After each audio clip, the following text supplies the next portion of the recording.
আপনার ফেসবুক আইডির পাসওয়ার্ড কিভাবে পরিবর্তন করবেন আজকের ভিডিওতে সেই বিষয়টা খুবই ক্লিয়ারলি আপনাদেরকে দেখাবো। চলো শুরু করি।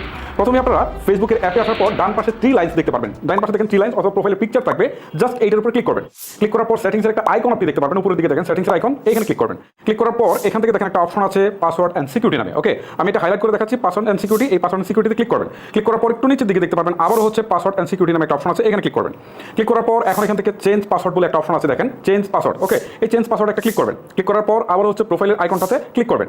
ক্লিক করার পর এখন কারেন্ট পাসওয়ার্ডটা দিতে বলছে। এখন আপনার ফেসবুকের যে পাসওয়ার্ডটা দিয়ে আপনি লগইন করেন সেই পাসওয়ার্ডটা প্রথমে দিবেন, তারপরে নতুন যে পাসওয়ার্ডটা আপনি চেঞ্জ করে যেটা বসাতে চাচ্ছেন সেটা দিবেন। ওকে, আমি কারেন্ট পাসওয়ার্ডটা দিয়ে দিচ্ছি।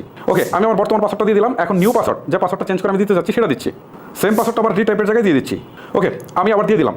এখন একটা কথা একটু বলি, তারপরে কাজটা করি। হ্যাঁ, আপনার পাসওয়ার্ড দেওয়ার সময় একটু স্ট্রং পাসওয়ার্ড দিবেন, তাহলে আপনার ফেসবুক আইডি সহজে হ্যাক হবে না। স্ট্রং পাসওয়ার্ড কীভাবে দিবেন বলি, কিছু স্মল লেটার, কিছু ক্যাপিটাল লেটার দিবেন, কিছু সংখ্যা দিবেন যেমন 3 4 6 7 এই টাইপের, আবার কিছু হচ্ছে স্টার @ এরকম বিভিন্ন সাংকেতিক চিহ্ন দিবেন। দেওয়ার পর মিনিমাম 8 ডিজিটের পাসওয়ার্ডটা দিবেন, তাহলে সেটা স্ট্রং হবে, সহজে হ্যাক হবে না। ওকে ওকে, দেখেন আমি কারেন্ট পাসওয়ার্ড দিয়েছি, আবার নতুন পাসওয়ার্ডটাও দিয়ে দিয়েছি। এখন চেঞ্জ পাসওয়ার্ড নামে একটা অপশন আছে নিচের দিকে, এখানে ক্লিক করে দিচ্ছি। চেঞ্জ পাসওয়ার্ডে ক্লিক দেওয়ার কিছুক্ষণের পরেই দেখবেন যে এটা তারা আপনাকে চেঞ্জ করে দিয়েছে। এই হচ্ছে মূলত প্রসেস। এভাবে আপনারা খুব সহজে আপনার ফেসবুক আইডির পাসওয়ার্ড পরিবর্তন করতে পারেন।